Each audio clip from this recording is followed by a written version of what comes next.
Boa noite, que a graça e a paz de nosso Senhor e Salvador Jesus Cristo sejam conosco. Eu quero saudar neste momento a Igreja Batista de Tondela. Que o Senhor esteja abençoando a cada membro, a cada família da nossa igreja. E em nome da nossa igreja eu quero também saudar a todos aqueles que neste momento estão a nos acompanhar. É muito bom poder estarmos neste momento com essa disponibilidade para pregarmos a palavra de Deus. Essa é a nossa proposta e desde já eu convido você a tomar posse aí da sua Bíblia, né? Se você tem um exemplar da Bíblia Sagrada em mãos, então que você nos acompanhe na nossa meditação, na nossa reflexão, no estudo da palavra de Deus que iremos fazer. É muito importante que você mesmo, examine as Escrituras, que você adquira esse hábito, se ainda não tem, de ler a palavra de Deus, de dedicar um pouco do seu tempo à leitura da palavra de Deus. É o alimento, para a nossa alma, tão importante, tão necessário para a nossa vida espiritual. Então, eu até falei recentemente, é uma dica, você lendo 3 ou 4 capítulos por dia, você pode gastar aí uns 15, 20 minutos, você ao final de um ano, você terá lido a Bíblia toda, de Gênesis a Apocalipse. Então, aventure-se nisso, você vai se deliciar. A Bíblia Sagrada é uma literatura vasta, na verdade a Bíblia é uma biblioteca, você sabe disso. Ela é composta de 66 livros, com todos os estilos literários que você possa imaginar. Então, você saboreia, você viaja naquelas histórias maravilhosas que a palavra de Deus contém, além e acima de tudo isso, de você se edificar, você enriquecer a sua vida espiritual. Nem só de pão viverá o homem, mas de toda a palavra que sai da boca de Deus. É o que diz a própria palavra, E Jesus usou essa expressão ao se defender dos ataques de Satanás. Muito bem, eu quero ler, sem mais demora, porque o tempo não para, não queremos ficar aqui muito tempo. Eu quero hoje falar sobre o tema o amor que transforma. Olha só, a palavra amor está rendendo, Então, nós vamos ler como base para a nossa mensagem, para a nossa reflexão nesta oportunidade, o que se encontra no capítulo 9 do livro dos Atos dos Apóstolos. É um livro que vem logo depois do Evangelho de João. Então você pode abrir a sua Bíblia no capítulo 9, repito, tá? A partir do verso 1. Nós vamos ler sobre a conversão de Saulo. É o que diz aqui, esse livro de Atos foi escrito pelo mesmo que escreveu o Evangelho de Lucas, é o mesmo autor, e é dirigido à mesma pessoa, uma pessoa chamada Teófilo. A palavra grega quer dizer amigo de Deus. Então, a essa pessoa chamada Teófilo, Lucas escreveu tanto o Evangelho que leva o seu nome, como também o livro dos Atos dos Apóstolos. E aqui, então, Lucas vai narrar como se deu a conversão de Saulo.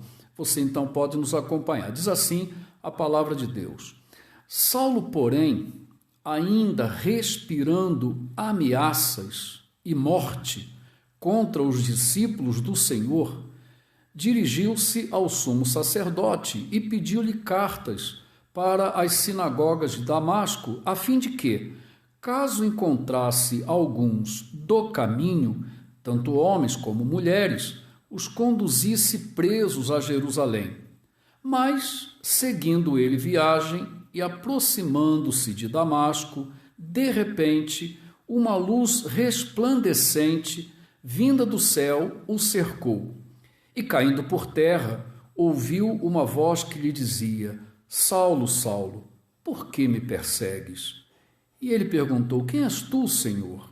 O Senhor respondeu: Eu sou Jesus, a quem tu persegues. Mas levanta-te e entra na cidade. Lá te será dito o que precisas fazer. Os homens que viajavam com ele, ouvindo a voz, caíram emudecidos, mas não viram ninguém. Saulo levantou-se do chão, abrindo os olhos, não enxergava coisa alguma. Então, guiado pela mão, foi conduzido a Damasco. E ficou 3 dias sem enxergar, sem comer e nem beber. Havia em Damasco certo discípulo chamado Ananias, e o Senhor lhe disse numa visão: Ananias. E ele respondeu: Aqui estou, Senhor. E o Senhor lhe ordenou: Levanta-te, vai à rua chamada Direita e procura na casa de Judas um homem de Tarso chamado Saulo. Ele está orando agora. E viu numa visão um homem chamado Ananias entrar e impor-lhe as mãos para que recuperasse a vista. Ananias respondeu: Senhor, ouvi de muitos acerca desse homem. Quantos males tem feito aos teus santos em Jerusalém? E aqui está autorizado pelos principais sacerdotes para prender todos os que invocam teu nome. Mas o Senhor lhe disse: Vai, porque ele é para mim um instrumento escolhido para levar o meu nome perante os gentios, reis e israelitas, pois eu lhe mostrarei quanto lhe é necessário sofrer pelo meu nome. Ananias foi e entrou na casa e, impondo-lhe as mãos, disse: Saulo, irmão, o Senhor Jesus, que te apareceu no caminho por onde vinhas, enviou-me para que voltes a enxergar e fiques cheio do Espírito Santo. E logo caíram-lhe dos olhos algo como umas escamas, e ele recuperou a vista. Então, levantando-se, foi batizado. E, tendo se alimentado, fortaleceu-se. Saulo permaneceu alguns dias com os discípulos que estavam em Damasco, e logo passou a pregar Jesus nas sinagogas, dizendo ser ele o Filho de Deus. E todos os seus ouvintes admiravam-se e diziam: Não é este que em Jerusalém perseguiam os que invocavam esse nome? Ele não veio para cá a fim de levá-los presos aos principais sacerdotes? Saulo, porém, fortalecia-se cada vez mais e confundia os judeus que habitavam em Damasco, provando que Jesus era o Cristo. Amém. Louvado seja Deus. Que palavra maravilhosa, que história fantástica. E é sobre ela, em cima dela, que nós estaremos hoje falando, abordando esse tema, o amor que transforma. Mas antes, vamos orar ao Senhor, né? Nosso Pai nos falou através da sua palavra, agora falaremos com Ele através da oração. Então eu convido você, onde você está, neste momento, a fechar os seus olhos e a nos acompanhar neste momento. Oremos ao Senhor. Deus querido, louvado seja o Teu nome por este momento tão especial, tão precioso, quando podemos estar falando da Tua palavra, Pai querido. Acabamos de lê-la, que palavra maravilhosa, e agora temos este privilégio de falar contigo através do Teu Filho Jesus Cristo, nosso intermediário, Pai, porque é em nome dele que nós nos aproximamos do Teu trono de graça. E queremos te agradecer, ó Deus, por este dia concedido até aqui, pelo pão que não nos faltou, pelo teu cuidado em nos guardar e nos proteger. Muito obrigado. Queremos te pedir a tua bênção sobre o teu povo, em especial, ó Deus, a Igreja Batista de Tondela. Visita neste momento a cada família, a cada membro que a compõe, Senhor. Visita a cada um nas suas necessidades, pois tu as conheces, ó Deus. Portanto, te rogamos a tua bênção sobre cada um deles, assim como também sobre aqueles que neste momento estão a nos acompanhar nesta transmissão. Senhor, visita cada um com o teu poder, com a tua graça, com a tua misericórdia. Muito obrigado pela palavra que lemos e agora que o teu Espírito Santo possa nos usar, ó Deus, para que sejamos única e tão somente instrumentos da tua parte para a proclamação da tua santa e bendita palavra. Obrigado por tudo, Senhor, obrigado por este privilégio, pois nós te rogamos essas bênçãos e te agradecemos em nome do Senhor e Salvador Jesus Cristo. Amém e amém. Ô glória! Muito bem, se você está aí nos acompanhando, né, nas duas últimas quartas-feiras, nós abordamos os temas o amor que salva e também o outro tema, o amor que protege, respectivamente. E é interessante que isso foi uma coisa que eu não programei, eu tenho que confessar aqui que eu não programei isso, a coisa foi acontecendo, foi fluindo e já estamos pensando aí num quarto tema dentro dessa ideia de o que o amor faz, né? Então, o amor que salva, agora depois foi o amor que protege e agora o amor que transforma. Então, é sobre isso que nós estaremos falando nesta oportunidade. E para falar desse amor transformador do Senhor Jesus, Deus colocou no meu coração que nada melhor do que falar da experiência vivida por Saulo de Tarso. Saulo de Tarso, que foi transformado em Paulo, o apóstolo do Senhor Jesus Cristo.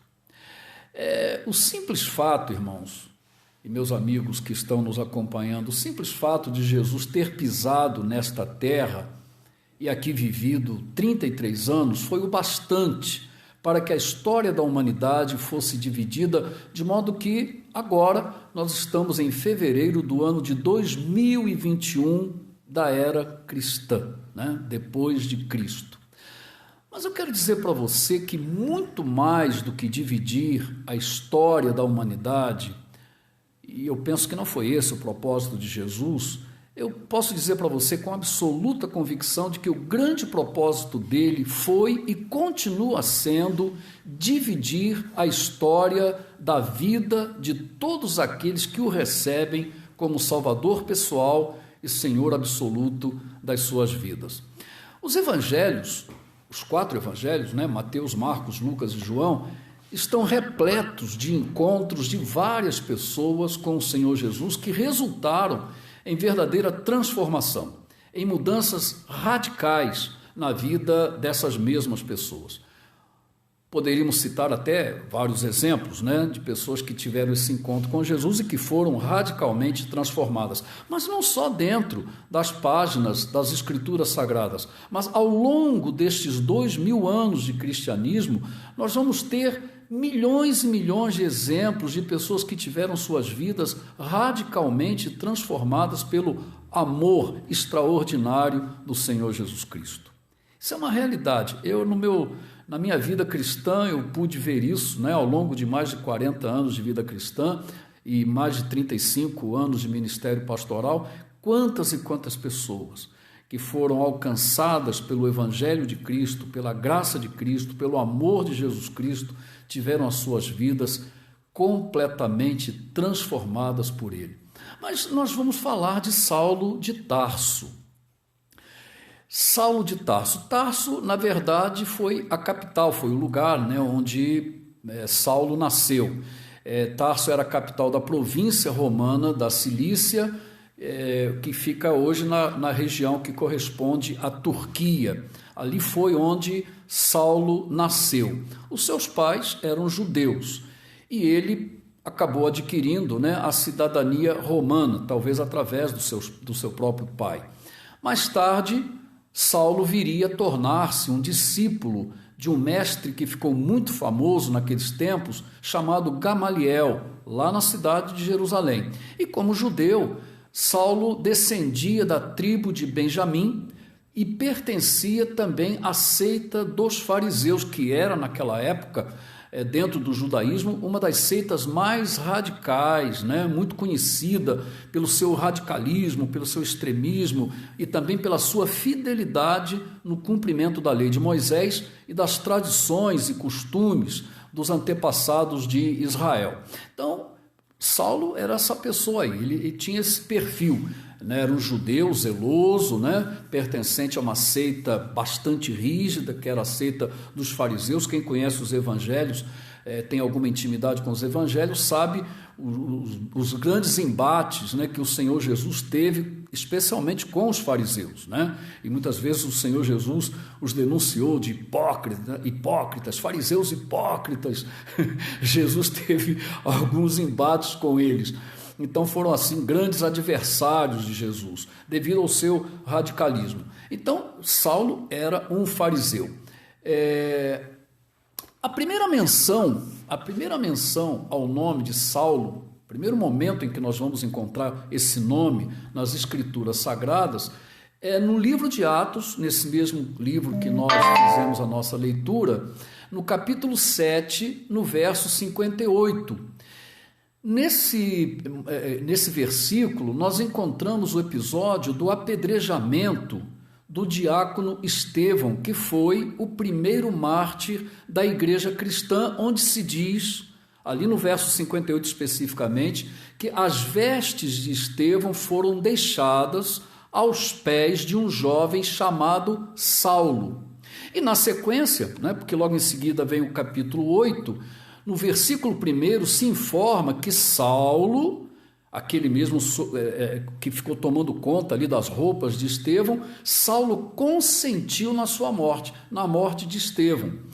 Avançando um pouquinho no verso 3 desse mesmo capítulo 8, nós temos a informação de que Saulo assolava a igreja.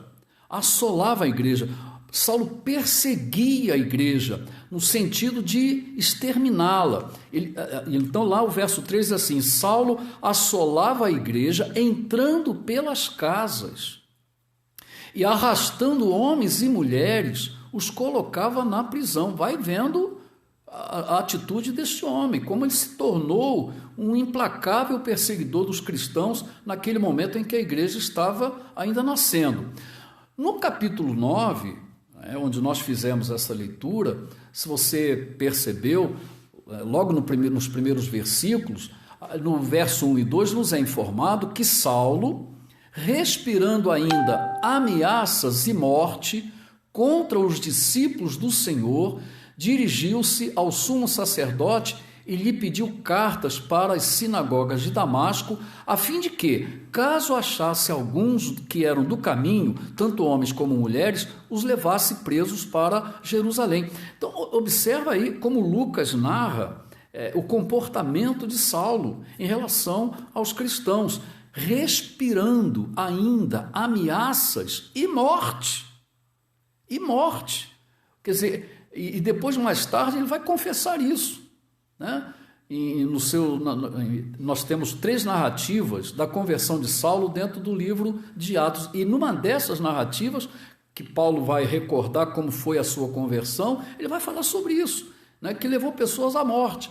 Então, ele pediu às autoridades sacerdotais de Jerusalém carta que o autorizasse a ir para outro país. Já não era mais a terra de Israel, ele estava fora daquele território, do seu próprio território, indo para outro país, porque já havia sinagogas de judeus espalhadas por várias nações, então era uma nação vizinha, ele ia lá e, chegando numa sinagoga, se ele nessa sinagoga descobrisse algum seguidor do caminho, esse é um nome que os seguidores de Jesus receberam naquele tempo. Eles são do caminho, certamente pelo fato de Jesus ter dito, eu sou o caminho, a verdade e a vida. Então é curioso, que Lucas aqui registra que os que seguiam a Jesus eram chamados dessa maneira, eram os do caminho. Então, caso ele achasse alguns que eram do caminho, tanto homens como mulheres, ele os levaria presos para Jerusalém. Olha só o que esse homem representava. Por isso, é muito compreensível o temor de Ananias, a quem o Senhor se revelou e mandou que fosse ao encontro de Saulo, lá na rua direita, na cidade de Damasco. Quando o Senhor se revela, ele tem uma visão e do Senhor determinando a ele que fosse ao encontro de Saulo, que a essa altura já estava lá numa casa. Ananias logo reage: Senhor, de muitos eu tenho ouvido a respeito desse homem, quantos males tem feito aos teus santos em Jerusalém. Então, realmente, Saulo, ele era o terror. Essa que é a verdade. Ele era o terror. Quantos males ele tem feito aos teus santos. Então fica evidente, diante de tudo isso, eu creio que fica muito evidente o que representou Saulo para os cristãos de Jerusalém, logo nos primórdios da igreja. Ele realmente era alguém que aterrorizava a igreja cristã.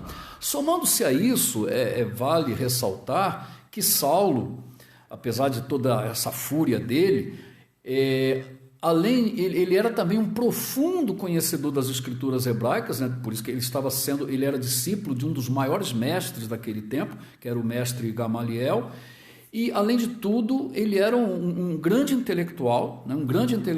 intelectual dominando inclusive vários idiomas, como o hebraico, o aramaico, o grego e o latim, pelo menos, tá? Pelo menos. Então ele era realmente alguém extremamente preparado, muito intelectual, mas ele foi tomado, né, por essa fúria contra os cristãos, que realmente era uma coisa preocupante.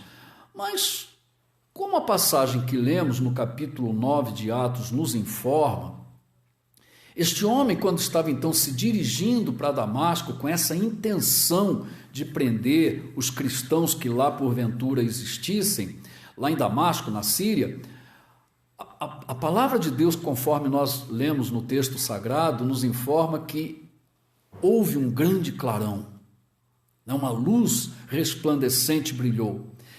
E ele não estava sozinho, ele ia com outros companheiros. Naquele momento ele cai do cavalo, né? Podemos dizer que ele caiu do cavalo em duplo sentido. Ele cai literalmente do cavalo, né? Ele é derrubado da montaria, mas ele também cai figuradamente, porque ele cai da sua arrogância, da sua prepotência, né? Paulo era um homem prepotente, era um homem que estava cheio de arrogância, né? Cheio de si mesmo. E naquele momento esse Saulo cai do cavalo, em duplo aspecto, em duplo sentido, né? Havia alguém, na verdade, que estava comprando a briga do seu povo. Saulo, na verdade, não perseguia os cristãos, ele perseguia, sem que soubesse, o próprio Cristo Jesus. E foi então naquele momento que ele ouviu aquela voz que jamais ele esqueceria: Saulo, Saulo, por que me persegues? Por que me persegues? Quem és tu, Senhor? Ai, meu Pai, quem és tu, Senhor? Aí Jesus responde: eu sou Jesus, a quem tu persegues. Eu sou Jesus, a quem tu persegues. Observe como Jesus, né, ele traz para si, né? Você está perseguindo meus seguidores. Não, você está me perseguindo a mim. Eu sou Jesus, a quem tu persegues. E a partir daquele momento, Saulo morreu para dar lugar àquele que se tornaria o apóstolo dos gentios, o maior missionário da história da igreja, o maior plantador de igrejas que a história do cristianismo já pôde revelar, escritor de praticamente metade do que nós chamamos de Novo Testamento. 13 cartas são atribuídas ao apóstolo Paulo, 13 cartas. De perseguidor, aquele homem agora passa a ser perseguido. Que virada! E aí cumpriu-se literalmente na vida de Paulo, o que Jesus dissera a Ananias: vai lá, Ananias, vai encontrar com ele. Vai, porque este é para mim um instrumento escolhido para levar o meu nome perante os gentios. Gentios é todo aquele que não é judeu, né? Os pagãos de um modo geral. Então, vai levar o meu nome perante os gentios e perante os reis, bem como perante os filhos de Israel. Pois eu lhe mostrarei, acrescenta o Senhor, eu lhe mostrarei quanto lhe é necessário sofrer pelo meu nome. É o que você pode aí conferir nos versículos 15 e 16 da leitura que nós fizemos.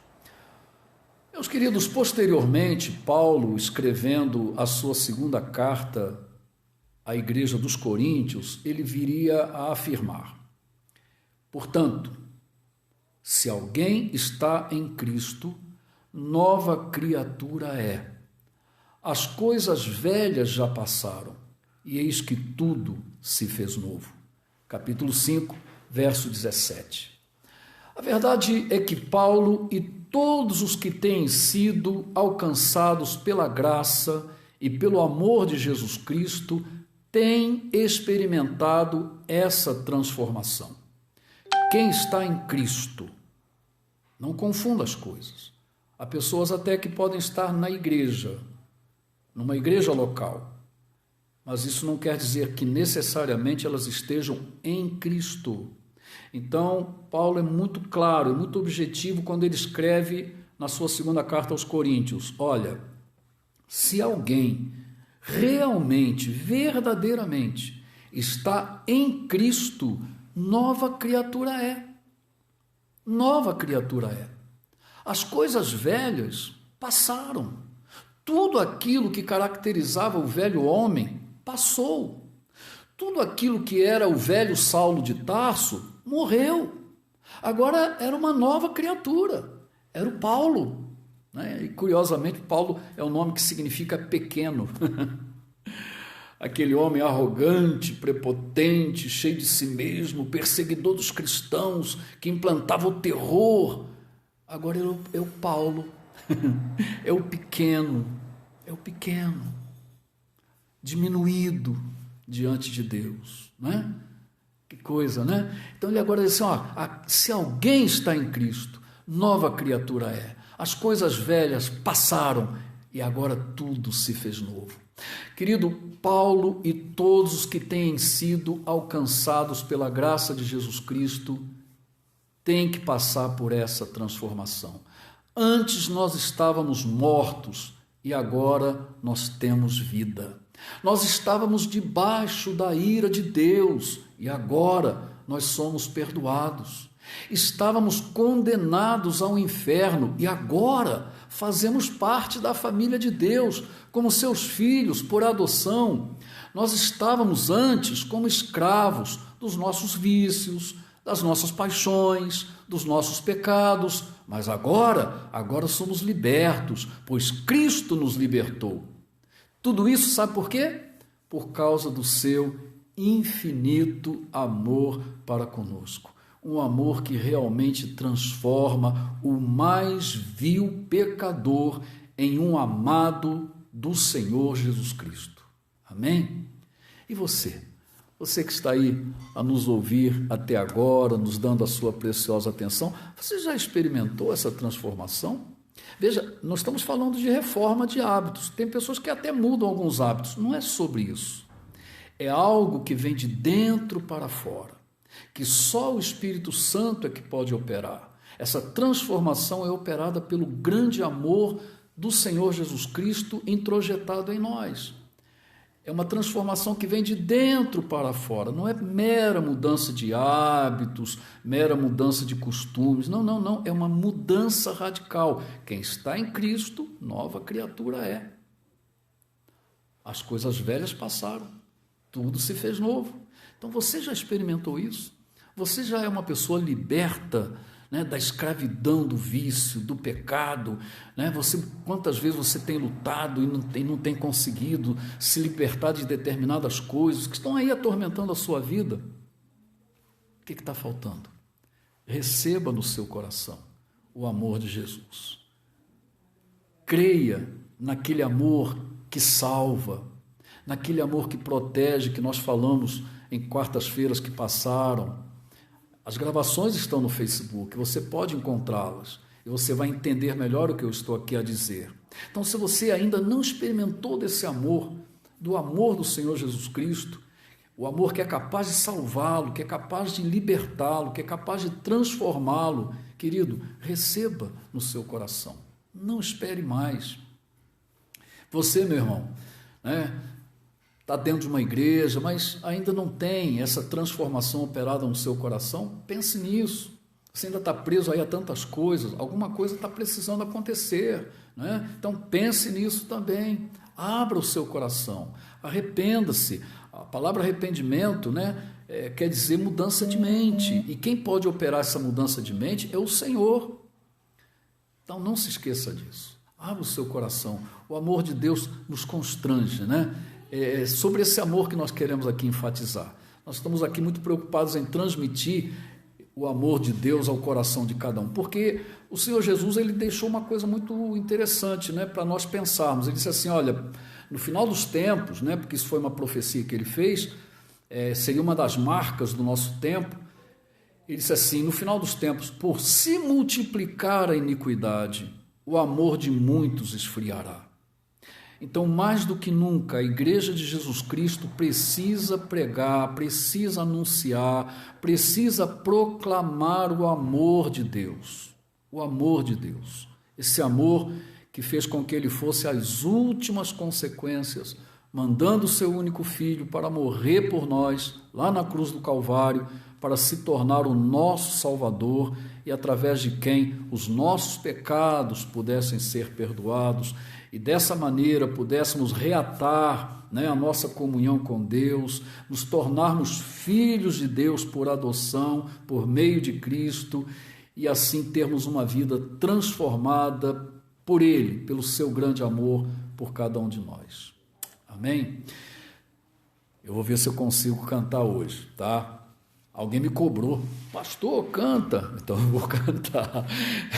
É um hino que tem muito a ver com aquilo que nós acabamos de pregar. É um hino do cantor cristão, Inário dos Batistas, e é o hino de número 46, cujo título é Jesus me transformou. Eu vou beber um pouquinho d'água.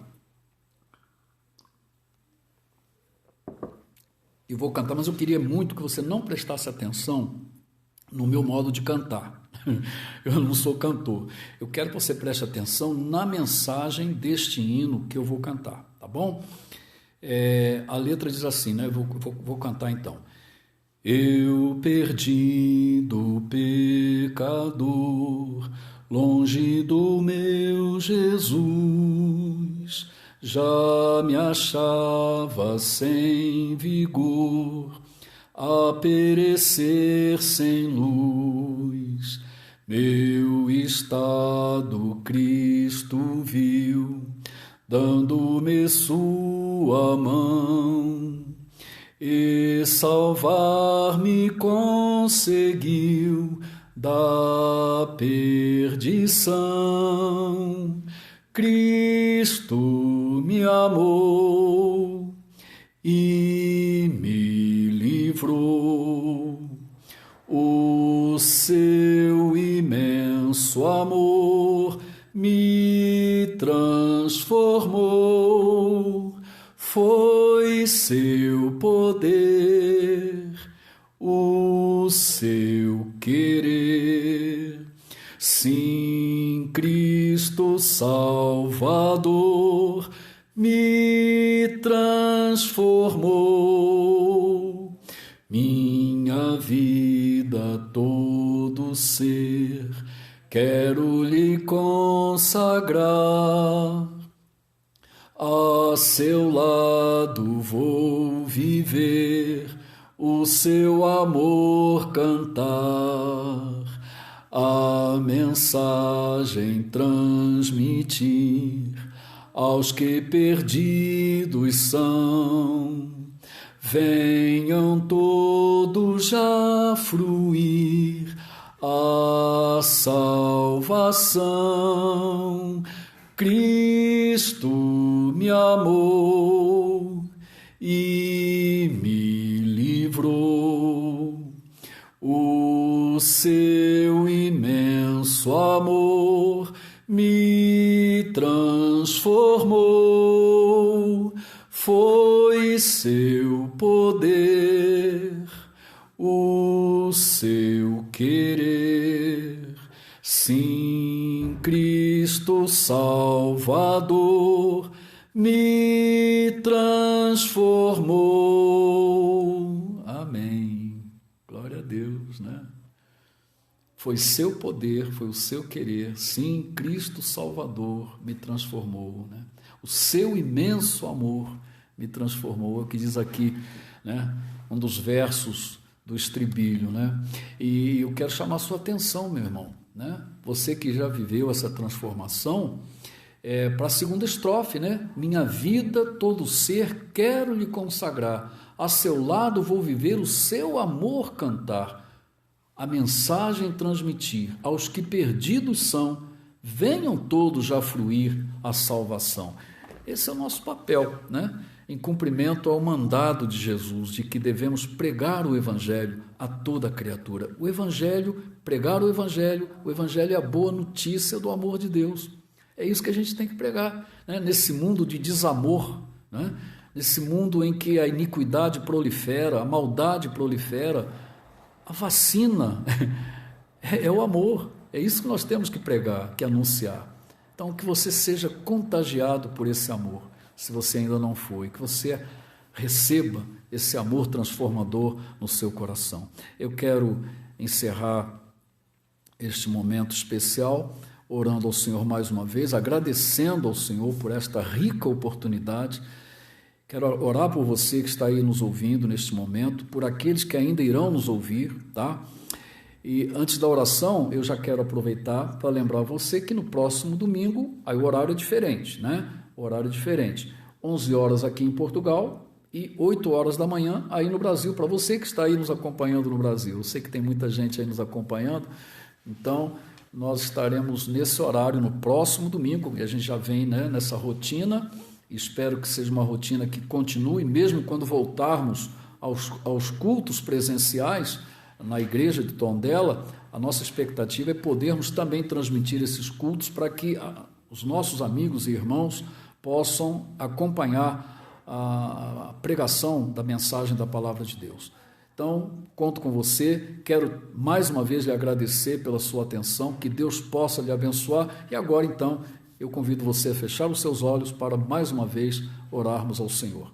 Deus querido, louvado seja o teu santo nome, Pai. Muito, muito obrigado por este privilégio que nos concedes de, apesar das nossas limitações, apesar da nossa pequenez, o Senhor nos usar para a pregação da tua palavra.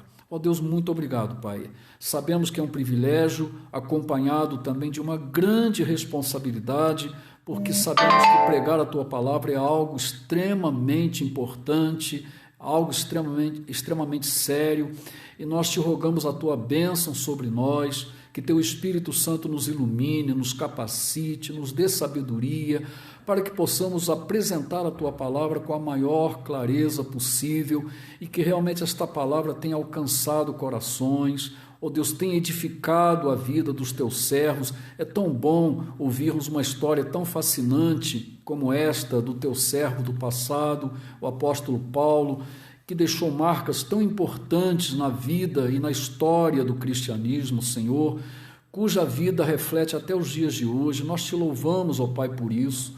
E te pedimos, ó Deus, que o Senhor continue operando com esse teu amor grandioso na transformação de muitos e muitos corações, Senhor. Que haja transformação de vidas, ó Pai, que possamos, ó Deus, ter a nossa vida a cada dia transformada pelo teu amor, nos libertando de tudo aquilo que possa te ofender, te contrariar, te entristecer. Perdoa os nossos pecados, nos ajuda a andar em conformidade com a Tua vontade revelada na Tua palavra. Nos abençoa, Senhor, e nos ajuda na pregação da Tua palavra a todos aqueles que ainda não a conhecem. E, ó Deus, que esse amor seja realmente experimentado por todos aqueles que nos ouvem, nos acompanham neste momento.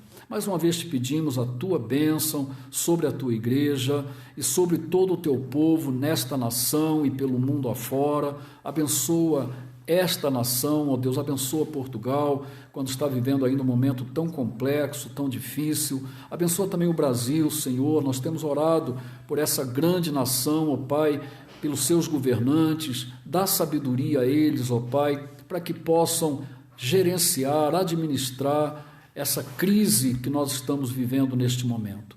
Ó Pai, agora te rogamos por uma noite de paz, uma noite tranquila, que possamos ter um sono reparador. Nos ajuda, Senhor, em todas as coisas e continua conosco, em nome do Senhor e Salvador Jesus Cristo. Amém e amém. Muito obrigado pela sua atenção, fica na paz, que Deus abençoe você, abençoe a sua família, abençoe a sua casa. Forte abraço, até domingo, se Deus permitir.